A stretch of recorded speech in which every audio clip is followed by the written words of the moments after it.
Hello buddies, మనం ఒక kitchen experiment చేసాం, గుర్తుందా మీకు?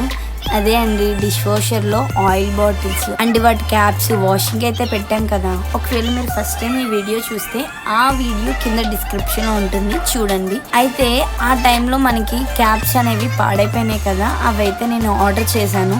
అందరికీ ఆ క్యాప్స్ విడిగా దొరుకుతాయి అని తెలుసో లేదో, ఒకవేళ తెలియకపోతే ఆ బాటిల్ అనేది వేస్ట్గా పడేస్తారు, చూపిద్దాం అనే ఇంటెన్షన్తో ఈ వీడియో తీస్తున్నాను. నేను చేసిన తప్పేంటంటే, మా వాళ్ళు మెలకుగా ఉన్నప్పుడు వీడియో తీయడానికి ట్రై చేయడం, వాళ్ళు తీయనివ్వట్లేదు, నా పని అవ్వట్లేదు.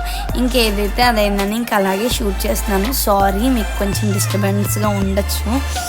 ఇప్పుడు మెయిన్ మ్యాటర్లోకి వద్దాం. 4 క్యాప్స్ అయితే వచ్చాయండి. ఇప్పుడు మనం తీసుకున్న ప్యాకేజ్లో 120 రూపీస్కి. ఈ క్యాప్స్ వెనకాల అన్నిటికీ ఒక చిన్న హోల్ అయితే ఉంటుందండి. మనము టోటల్గా ఉల్టా తిప్పినప్పుడు ఆయిల్ అనేది లీక్ అవుతుంది, మీరు కంగారు పడకండి.